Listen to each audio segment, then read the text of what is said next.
تھی کہ ورثہ اپنی میتوں کی ایصال ثواب کے لیے کیا کریں.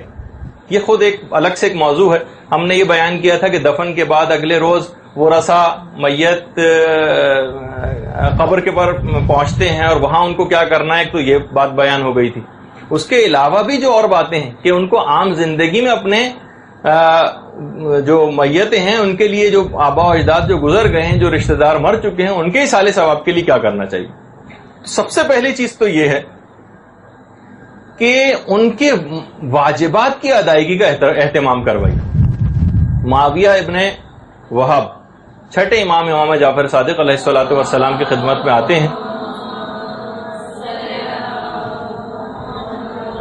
اور آ کے کہتے ہیں کہ مولا یہ بیان فرمائیے کہ آخر ہم کون سے ایسی چیزیں کریں کہ جو مردوں تک پہنچتی. امام نے فرمایا ادائیگی حج, صدقہ دینا اور میت کی نیابت میں روزے رکھوانا. محسن برقی کی روایت ہے کہ یہ تین چیزیں امام نے کہا یہ اس تک ضرور پہنچتی. پیغمبر اسلام یہ فرماتے ہیں کہ دعا اور استغفار اولاد کی طرف سے والدین کو ہدیہ ہوتا ہے. الدین فی القصص ایک کتاب ہے, اس کے اندر باقاعدہ ایک بادشاہ کا واقعہ کہ بادشاہ انتقال کر گیا اور اپنے بیٹے کے خواب میں وہ بادشاہ آیا. تو جس طریقے سے اولاد بھی ہے وہ بھی بادشاہ کو امیری کہہ کے یا امیر کہہ کے مخاطب کرتی تھی. تو بیٹے نے کہا یا امیر آپ کی کیا حالت ہے. تو باپ نے کہا ہے بیٹا مجھے یا امیر نہ کہو, مجھے یا اسیر کہو. اور دیکھو جب بھی کوئی تم غذا کوئی بچ جائے تمہارے پاس کھانے سے اور تم اسے پھینکنے لگو تو دیکھو کسی کتے بلی کے آگے وہ غذا کو ڈال دو اور اس کا ثواب میرے لیے ہدیہ کر دیا کرو, مجھے بے انتہا اس ثواب کی یہاں پر شدید ضرورت ہے. تو آپ نے دیکھا کہ بہرحال جو انتقال کر گئے ہیں لوگ ان کے ایصال ثواب کے لیے یہ سب چیزیں کرنا انتہا سے زیادہ ضروری. پیغمبر اسلام جو فرماتے ہیں کہ اولاد کی طرف سے والدین کے لیے حج کرنا, فقط اور فقط حج کرنے کی وجہ سے ہی اولاد فرما برداروں میں لکھ دی جاتی. اور سب سے بہترین جو صلہ رحمی ہے مرنے والے کے ساتھ وہ اپنے مرحوم رشتہ داروں کی طرف سے حج کرنا. سب سے بہترین مرحوم رشتہ داروں کے ساتھ جو صلہ رحمی ہے وہ ان کی طرف سے حج کرنا.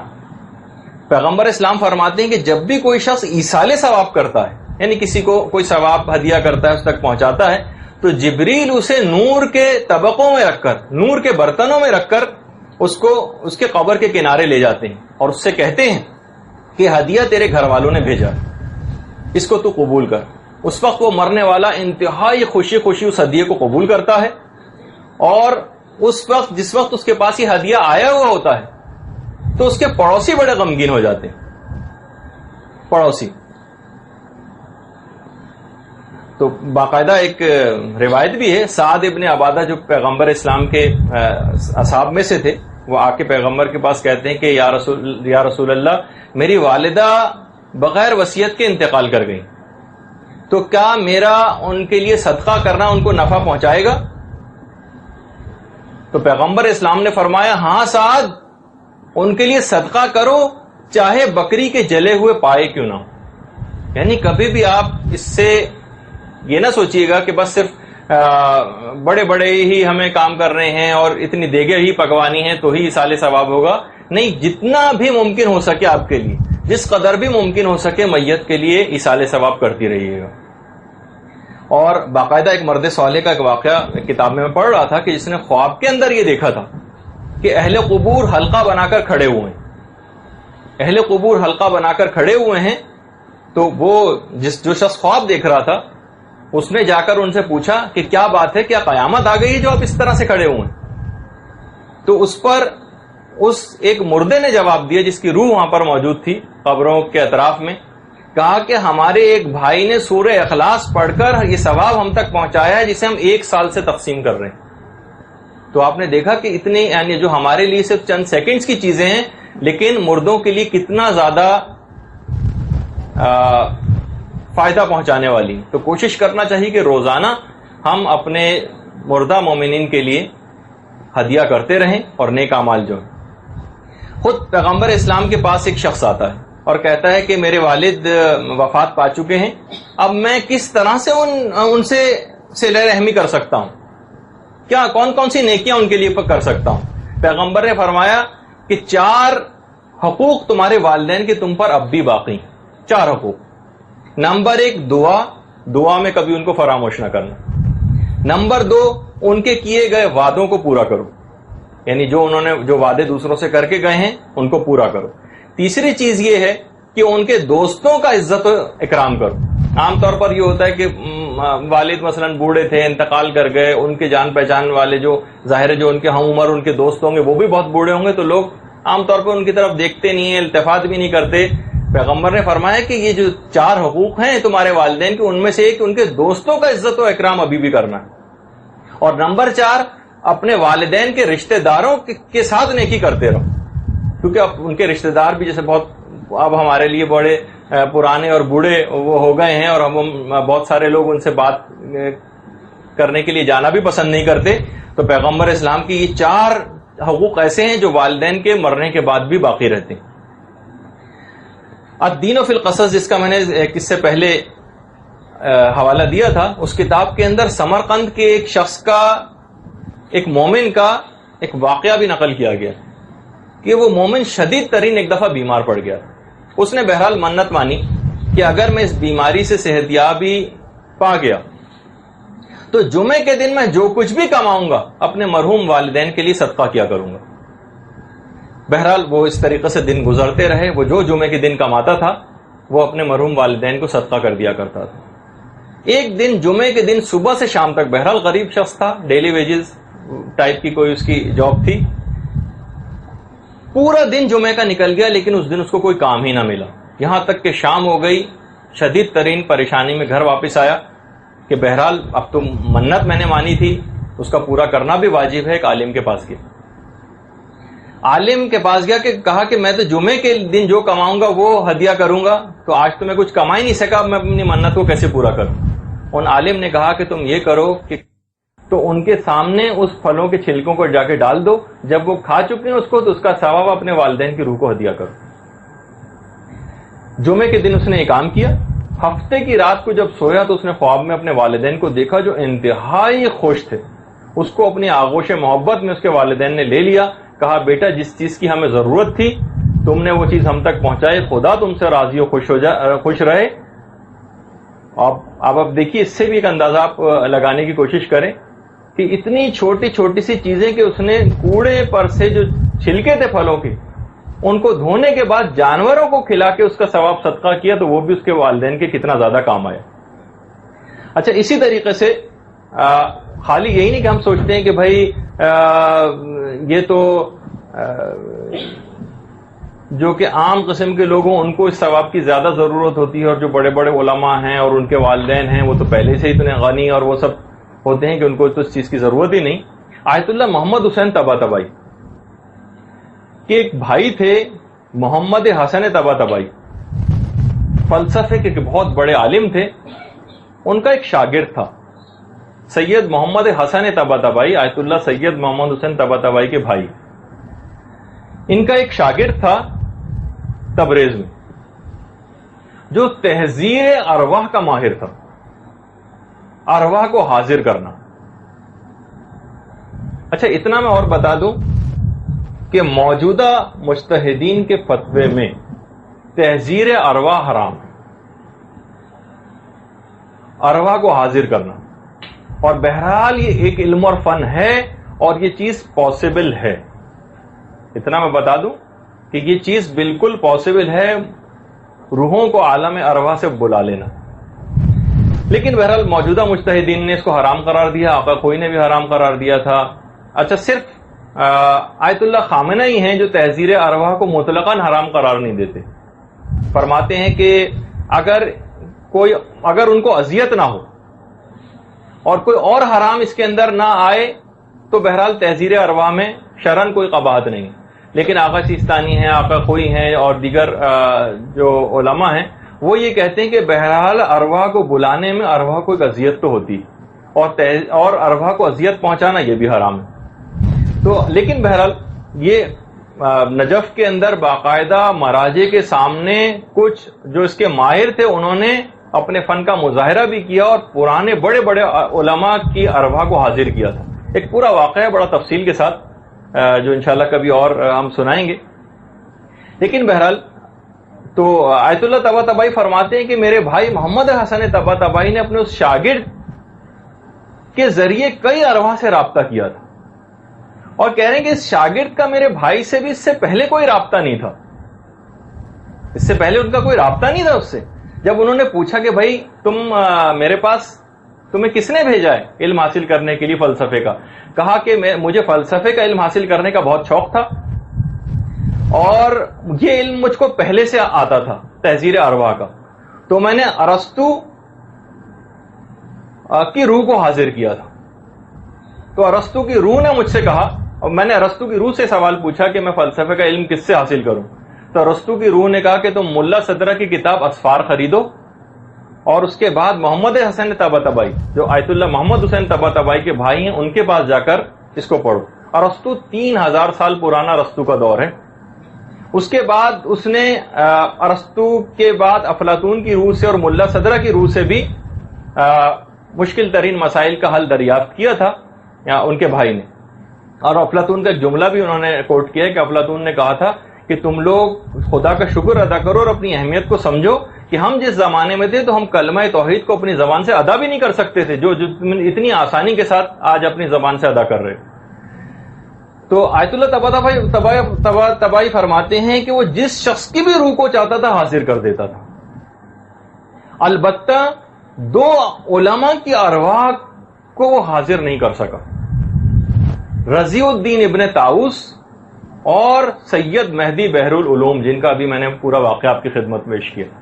کہا کہ صرف ان 2 ارواح کو حاضر نہیں کر سکا کیونکہ ان دونوں ارواح نے عالم برزخ سے پیغام پہنچایا کہ ہم آپ کے پاس نہیں آ سکتے کیونکہ ہم امیر المومنین کی خدمت کے لیے وقف ہیں.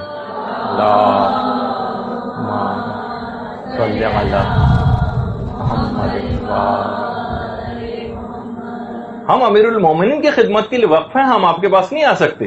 یہ باقاعدہ. اچھا, اب فرماتے ہیں کہ اس کے بعد ان کے اس شاگرد نے محمد حسن طباطبائی کے خط لکھا آیت اللہ محمد حسین طباطبائی کو اور کہا کہ میں نے آپ کے والد ماجد کی روح کو بھی حاضر کیا تھا. آپ کے والد ماجد کی روح کو آپ سے ایک شکایت ہے. وہ شکایت یہ ہے کہ آپ نے تفسیر المیزان لکھی. اتنا میں بتا دوں کہ تفسیر المیزان اس وقت عالم اسلام کی شیعہ اور سنی تمام وہ تفاسیر کو اگر ملائیں تو اس سے بہتر کوئی تفسیر آج تک لکھی ہی نہیں گئی. اور تفاسیر کے اپنے کچھ امتیازات بھی ہیں کہ آیت اللہ خوئی نے جب تفسیر البیان لکھنی شروع کی تھی اور ابھی شروع ہی کیا تھا کام اور ابھی صرف مقدمہ تفسیری لکھا تھا کہ آیت اللہ محمد حسین طباطبائی کی المیزان سامنے آ گئی تو آیت اللہ خوئی نے اپنی تفسیر کے کام کو بند ہی کر دیا. کہا کہ یہ ایسی تفسیر ہے جیسے میں لکھنا چاہتا تھا اور اب اس میں مزید کچھ کرنے کی ضرورت نہیں, وہ کام ہو چکا. تو آیت اللہ محمد حسین طباطبائی فرماتے ہیں کہ اس نے مجھے خط لکھا, کہا کہ آپ کے والد کی روح آپ سے خوش نہیں اور وہ یہ کہہ رہی ہے کہ آپ کے والد کی روح نے کہا ہے کہ میرے بیٹے سید محمد حسین طباطبائی نے تفسیر المیزان لکھی ہے لیکن اس نے اس تفسیر کا ثواب ہمارے لیے ہدیہ نہیں کیا. اچھا, اب یہ فرماتے ہیں کہ میں نے یہ جو تفسیر لکھی تھی ابھی غیر مطبوع تھی, ابھی چھپی بھی نہیں تھی اور اس تفسیر کا میرے بھائی کو بھی علم نہیں تھا کہ وہ تبریز میں تھے, ان کو بھی اس کا علم نہیں تھا. یہاں تک کہ جب ان کو بھی علم نہیں تھا تو اس کے شاگرد کو کہاں سے علم ہو گیا. میں بڑا حیران ہوا اور اس کے بعد خیر میری ایک وجہ یہ تھی کہ میں نے اس تفسیر کے ثواب کو یوں ہدیہ نہیں کیا تھا کہ میں حقیقتاً اپنی اس تفسیر کو اپنا کوئی کارنامہ سمجھتا ہی نہیں تھا اور میں اپنی کوئی قابلیت اس میں نہیں دیکھتا تھا کہ میں اس کا ثواب اپنے والد کی روح کو ہدیہ کروں. تو میں نے اس وقت یہ کہا کہ پروردگارہ, اگر واقعی تیری نگاہ میں میری اس تفسیر لکھنے کی کوئی قیمت ہے تو میں اس کا ثواب اپنے والدین کی روح کو ہدیہ کرتا ہوں. اب تھوڑے ہی عرصے کے بعد اس نے دوبارہ اسی کی طرف سے خط آیا کہ میں نے دوبارہ آپ کی والد کی روح سے رابطہ قائم کیا ہے اور اب وہ آپ کی والد کی روح آپ سے بہت خوش ہے اور اب تو فرماتے ہیں ان کے بھائی محمد حسن طباطبائی کہ اب تو میں نے خود اپنے والد کی روح سے بات کیا, وہ آپ سے بہت زیادہ خوش ہیں اور انہوں نے یہ پیغام پہنچانا چاہا ہے آپ تک کہ پروردگار آپ کو طول عمر دے، تائید خدا آپ کی شامل حال رہے کہ محمد حسین طباطبائی نے کتنا بہترین ثواب ہمارے لیے ہدیہ کیا۔ تو بہرحال یہ دیکھیے کہ یہ ایک ایسی چیز ہے کہ ہمیشہ چاہے وہ کتنے ہی بڑے عالم کیوں نہ ہوں اور کتنے ہی علم کے درجے پر فائز کیوں نہ ہوں، ان کو ہمیشہ ان ثوابوں کی وہاں پر ضرورت رہے گی جب بھی ثواب جاریہ کا ایک سلسلہ، کیونکہ زیادہ راہ بہت کم ہے لیکن سفر بہت طویل طے کرنا، تو اس میں جتنا بھی زیادہ اس عمر عزیز کو فضول کاموں میں گنوانے سے بہتر ہے کہ زیادہ سے زیادہ حاصل کیا جائے اس دنیا میں، اور اس کے بعد جو لوائقین رہ گئے ہیں ان کا بھی فریضہ ہے کہ مسلسل اپنے ارواح کے لیے اس کا ثواب پہنچاتے رہیں۔ اب دیکھیے بہت ساری باتیں ہیں کہ جو میں صرف اس وجہ سے کہ خود میں اس بات سے بہت انسپائر ہوتا ہوں، اور بعض اوقات میں نے اس سے پہلے بھی کہا تھا کہ میں اس بات کی ٹوہ میں رہتا ہوں کہ علماء اپنی ذاتی زندگی میں کیا کرتے ہیں، خود ہمارے اساتذہ ان کا اپنی ذاتی زندگی کے اندر ان کون سے اعمال انجام دیتے ہیں، ایسے میرا ہمیشہ سے یہ ہے۔ اور صرف اس وجہ سے کہ جب ہم براہ راست ایک تو پرانے علماء کی ویسے کوئی بات سنیں، اور ایک یہ نہیں بالکل براہ راست ہی کوئی ایسی بات ہو تو اس سے ذرا فوری طور پر عمل کرنے کے لیے دل راغب ہوتا ہے۔ خود میں نے اس کا ایک تجربہ کیا اور اپنے بچوں سے ہی آغاز کیا اس کا۔ میں ان کو سونے سے پہلے ہمیشہ صرف ایک پرسنل بات صرف اس وجہ سے آپ کو بتا رہا ہوں کہ انشاءاللہ آپ بھی جب اس پہ عمل کریں گی تو اس کے اندر میں ثواب میں شریک ہو جاؤں گا، کہ سونے سے پہلے سالوں سے میں ان کو ضرور اس بات کا عادی بنا دیا کہ ان کو چند ایک واقعات ضرور سونے سے پہلے سناتا ہوں۔ لیکن اچھا جب وہ اتنے بہت زیادہ اس کے عادی ہو گئے کہ بعض اوقات مجھے بھی اکثر پریشانی ہونے لگتی ہے کہ روزانہ 3-4 واقعات اور سالوں سے سنائے جا رہے ہیں، تو اتنے واقعات کا یاد کرنا اور اس کو ذہن نشین رکھنا اور ان کو سنانا۔ لیکن میں نے کہا کہ ٹھیک ہے میں ابھی سناتا ہوں آپ کو واقعہ، لیکن سب سے پہلے میرے والد کے لیے ایک سورہ فاتحہ۔ اب ان کو اس بات کا میں نے عادی بنایا۔ پھر اس کے بعد جب کہانی جب تک شروع نہیں ہوتی جب تک والد، والدہ، دادا، دادی، نانا، نانی اور حضرت آدم سے لے کر قیامت تک کے تمام پیدا ہونے والے لوگ ان تک کو یہ ثواب پہنچے۔ اب میں ان کو روزانہ اس بات کا عادی بنانے کے بعد اگر کسی دن وہ بھول بھی رہے ہوتے ہیں تو میں کہتا ہوں کہ دیکھو ساری ارواح انتظار کر رہی ہوں گی کہ آج ان بچوں نے ہم تک اس کا ثواب نہیں بھجوایا۔ اب ان کو ایک ایسی عادت بن گئی، اب انشاءاللہ مجھے امید ہے کہ جب یہ عادت بہت راسخ ہو جائے گی تو پھر ساری زندگی وہ اس کام کو انجام دیں گے۔ تو اپنے بچوں کو بھی اس بات کا ابھی سے عادی بنا لیجیے، تو انشاءاللہ پھر آپ دیکھیں گی کہ یہ سب چیزیں قیامت کے دن جب بھی کوئی دعا یا کوئی ایسا ہدیہ ان تک جاتا ہے تو ہم عالم برزخ کی جو مصروفیات ہیں اس میں بھی بیان کریں گے کہ وہ باقاعدہ آپ کے لیے دعائیں کرتی ہیں وہ ارواح۔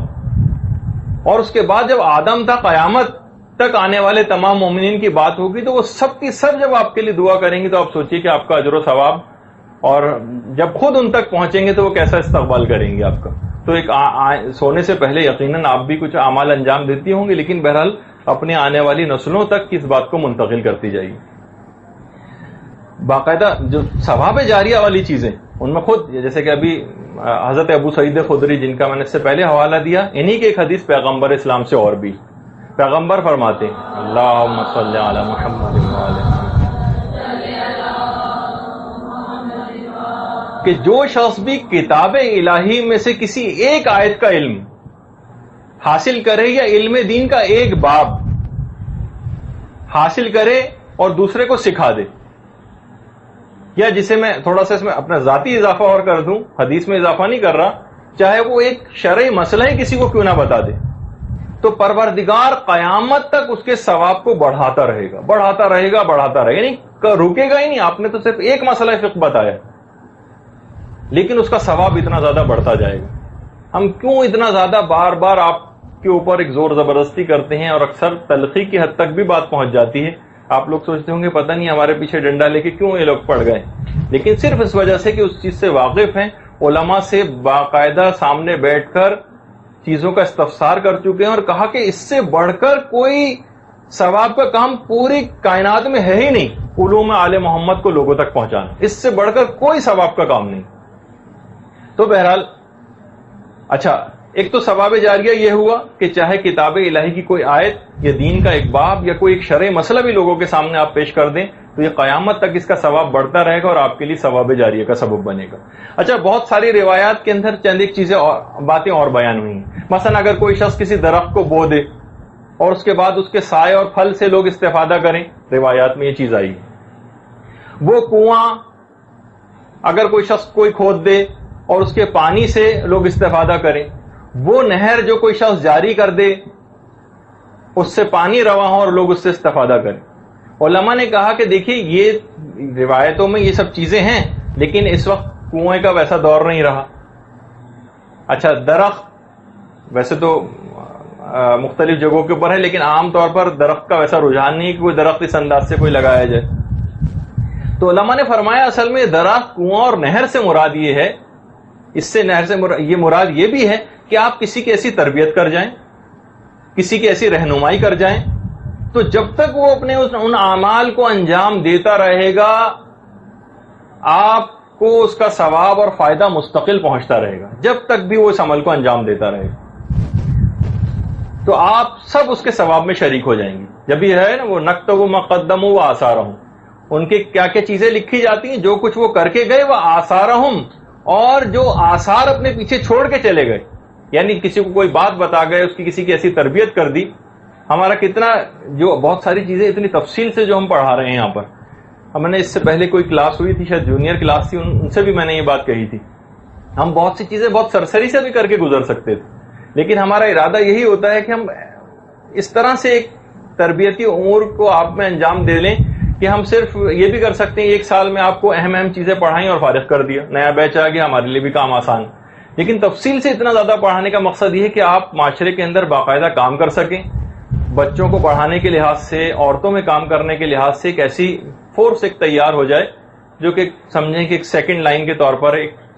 آ جائے. اس کے بعد آپ لوگوں کو ان تمام چیزوں کو سنبھالنا ہے. لیکن یہ کہ ایسا کوئی رسپانس براہ راست ہمیں دیکھنے میں نہیں آتا کہ ہم یہاں پر اتنے 5 سال سے انچولی کے اندر ایک مدرسہ یہ ہمارا قائم ہے، یہاں پر تو ہم پڑھا رہے ہیں لیکن یہاں جو خواتین اس علاقے کے اندر رہتی ہیں اور یہاں مدرسے جوائن نہیں کرتی، ان کے لیے ہم نے کیا کیا اب تک. تو کوئی ایسا کام ضرور آپ کر جائیے، چھوٹے چھوٹے اپنا کوئی ایسا گروپ بنا لیجئے کہ جو معاشرے میں پردے کے لحاظ سے کام کر سکے. جیسے میں نے ابھی آپ لوگوں کی تو خیر پہلے کلاس ہو چکی ہیں، جو نئی کلاسز لی ہیں پردے کے موضوع پر، صرف چند ایک کی کلاسز ہوئی ہیں اور تقریباً میرے پاس اس وقت 400-500 سوالات کے قریب موجود ہیں جن کے جوابات دینے ہیں صرف پردے سے متعلق. یہ وہ چیز ہے جو کہ آپ کے لحاظ سے دیکھا جائے تو ہر وقت آپ کو بلوغ سے لے کر اب تک کام آنے والی کتنی چیز تھی، اور اتنے سوالات، اور ہر سوال اتنا اچھا ہے اس کے اندر کہ بالکل ایک جینین جس کو سوال کہا جاتا ہے وہ سوال ہے. یعنی کوئی ایسا نہیں کہ جو فضول قسم کا ایسا کوئی سوال کیا گیا ہو. تو اتنا زیادہ معاشرے کے اندر علوم کو رائج کرنے کی ضرورت ہے اور ہم بہت سارے ایسے علوم کو حاصل کرنے کے لیے تگ و دو کے اندر اپنی جان کو لگاتے رہیں کہ براہ راست معاشرے کو اس سے کوئی فائدہ نہ ہو. معاشرے کی تو یہی ضرورت ہے. بہت سارے دیکھیے علم ایسے ہیں کہ جس کے اندر آپ لوگوں کے لحاظ سے اتنا زیادہ ہم تفصیل میں جانا ضروری نہیں سمجھتے. مثلا عقائد کی بہت سا علم ہے، ایک حد تک عقائد عمل کے لیے بھی علم کو حاصل کرنا ہے، لیکن بہت سی چیزوں کے متعلق جیسے کہا جاتا ہے تحصیل حاصل ابس ہوتی، یعنی ایک چیز آپ کو حاصل ہو چکی اس کو مزید حاصل کرتے جائیں. محقق دبانی ایک عالم گزرے ہیں، ایک دفعہ وہ کتاب لکھ رہے تھے کہ ان کی کنیز نے یا ملازمہ نے آ کر پوچھا کہ محقق آپ کون سی کتاب لکھ رہے ہیں؟ کہا میں وجود خدا پر کتاب لکھ رہا ہوں. فوراً اس ملازمہ نے ایک آیت پڑھی، کیا زمین و آسمان کے بنانے والے میں بھی کسی کو شک ہو سکتا ہے؟ محقق دبانی نے اسی وقت اپنے قلم کو توڑ دیا، کہا واقعی میں کس فضول ایک بات کے اندر اپنے وقت کو ضائع کرنے جا رہا تھا، مجھے اور کام کرنے چاہیے جس میں کسی کو شک ہی نہیں، اس کے اندر اتنا محنت کرنے کی کیا ضرورت. تو معاشرے کے دیکھیے مسائل یہ اس کے اندر کام کرنے کی زیادہ سے زیادہ ضرورت ہے. تو بہرحال ثواب جاریہ کا یہ بات باعث بنے گی کہ آپ معاشرے کے اندر علوم کو رائج کریں. اسی طریقے سے جو ثواب جاریہ کے جو اور کام ان کے اندر ایک مسجد بنانا بھی، اس کے اندر امام بارگاہ بنانا بھی، اور سب سے بڑھ کر جس کی آج کل ضرورت ہے وہ مدرسہ بنانا بھی. مدرسہ دیکھیے بعض اوقات لوگوں کے دماغ میں اس مدرسے کی ایک اتنی توہین اور ذلت آمیز ایک تحقیر آمیز ایک نظریہ اس کے متعلق ہوتا ہے کہ ایک صاحب جو کہ شاید ارب پتی ہیں، ان سے کسی نے، ہمارے ایک ہمدرد نے جا کے کہہ دیا بھائی مدرسے کے لیے ایک اے سی کی ضرورت ہے، بہت شدید گرمی ہے اور سب کچھ، اگر آپ کوئی ڈونیشن دے سکیں. تو انتہائی حیرانگی کا، انہوں نے کہا اسٹرینج، اب یہ بھی نوبت آنے لگی، اب یہ اشیاء مدرسوں کے اندر بھی ہونے لگی ہیں کہ اے سی لگنے لگے. تو اس سے آپ اندازہ لگائیں کہ ایک اندرونی تحقیر، چاہے ان کے گھر کے باتھ روم میں بھی اے سی لگا ہوا ہے، لیکن اس کے باوجود وہ مدرسے کے اندر اس چیز کو عیاشی سمجھتے ہیں کہ یہاں پر کوئی اے سی لگایا جائے. تو بہرحال اسی طریقے سے وہ تمام افراد کے جو مدارس کو قائم کرتے ہیں، مدرسے کے اندر کوئی تعاون کرتے ہیں، اشاعت علم، مدرسے سے مراد اشاعت علم ہے، یہاں پہ نہ کوئی رہتا ہے، نہ سوتا ہے، نہ اس جگہ سے کوئی استفادہ کرتا ہے، آپ لوگوں کے لیے اور ایک اشاعت علم کے لیے ایک چیز مخصوص ہے. تو بہرحال اس کے اندر اپنی توانائیوں کو لگانا. اسی طریقے سے جو ثواب جاریہ والی جو چیزیں ہیں، اس کے اندر ویسے تو روایات میں ہے کہ جس شخص نے قرآن کو اپنے ہاتھوں سے لکھا ہو یا بہرحال چھپوایا ہو، یہ میں نے خود اپنی طرف سے اضافہ کیا ہے اس کے اندر، بہرحال روایت میں کہ جو قرآن کو لکھے، لیکن لکھے یا چھپوائے.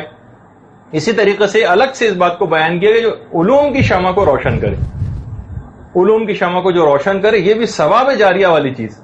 شمار ہوگی. اسی طریقے سے ثواب جاریہ میں اولاد صالح بھی آ جاتی. اولاد صالح، نیک اولاد، ایسی تربیت کوئی شخص کر کے چلا جائے اپنی اولاد کی کہ بس اس کا ایک دماغ شروع سے بنا جائے. میں نے جب تربیت اولاد کی کلاسز ہوئی تھی تو اس وقت بھی ایک بات کہی تھی کہ تربیت کا امور بہت شروع سے، یعنی ابتدا اس کی بہت پہلے سے ہو جاتی، بلکہ شاید ہم نے کہا تھا کہ انتخاب ہمسر سے اس کی ابتدا ہو جاتی. لیکن اس کے بعد بھی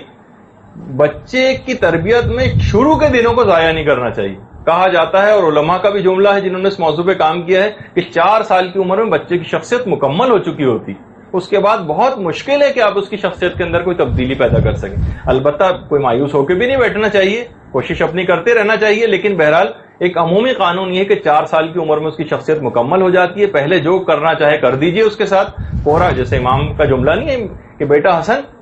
میں نے تم کو کوڑا کاغذ پایا اور خود لکھ دیا اس سے پہلے کہ کوئی تم پر لکھ دے. تو وہی والی بات ہے کہ اس عمر کے اندر بچوں کے اوپر آپ کام کر جائے گی. جو چھوٹے بچوں کا ہم اس کے اوپر اتنا زیادہ، آپ سے بھی زیادہ اب ان کے اوپر توجہ اسی وجہ سے دے رہے ہیں کہ ہمیں اس کے اثرات، ثمرات وہ ایک مستقبل کے اندر نظر آ رہے ہیں.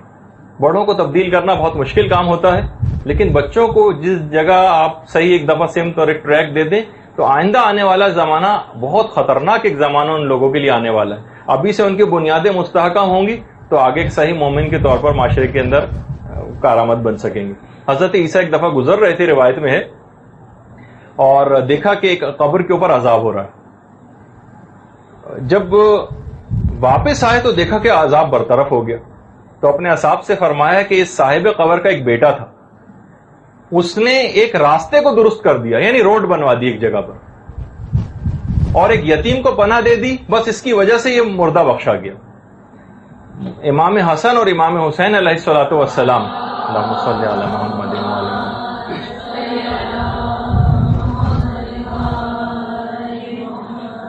کے متعلق یہ بات مشہور ہے روایات میں کہ مولا کی شہادت کے بعد ایک طویل عرصے تک ان کی طرف سے غلاموں کو آزاد کیا کرتے تھے. یعنی اولاد صالح ایسے چھوڑ کر گئے کہ ہمیشہ ان کے لیے کام کرتی رہے، بلکہ اولاد پھر جو بھی کام کرے گی اس کا ثواب والدین کو ملے گا. اچھا، جہاں جب ہم یہ ثواب جاریہ کی بات کرتے ہیں وہاں ہمیں عذاب جاریہ کی بھی بات کرنا پڑتی. جو کوئی ایسی گناہ والی چیز چھوڑ جائے، اور اس کے اندر بالکل سامنے کی مثال دے دوں، کوئی شخص شتر بے مہار کی طرح آزاد کیبل اور ڈش اینٹینا گھر میں چھوڑ جائے، ایسے اخلاق خراب کر دینے والے رسالوں کو گھر میں چھوڑ جائے کہ نوجوان اس کو دیکھیں اور خراب ہوں، بے تربیت اولاد چھوڑ جائے، عذاب جاریہ کا سبب بنے گی. ایسے ڈائجسٹ اور ناول چھوڑ جائے کہ لوگ اس کو پڑھیں اور ان کے اخلاق اور عقائد خراب ہوں. ہر وہ چیز جہاں ثواب جاریہ کی بات آئے گی وہاں عذاب جاریہ کی بھی بات آئے گی. ہر وہ چیز کہ جو بالکل آزادانہ جس کا استعمال ہوتا ہو برائی کے اندر، ان کو والد اگر گھر میں مہیا کر دے.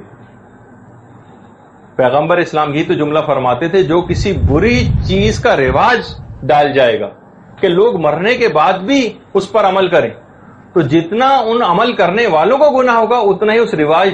ڈالے جانے والے شخص کو گناہ ملتا رہے گا. یعنی عذاب جاریہ والی بات اس کے اوپر یہ ہمیشہ ہوتی رہے گی. تو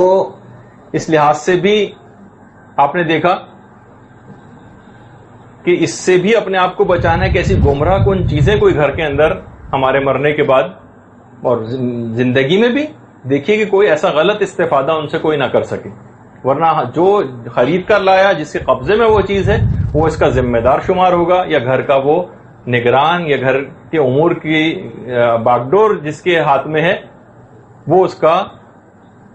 کو یہ سب چیزیں بھگتنا پڑیں گی. اچھا, اسی طرح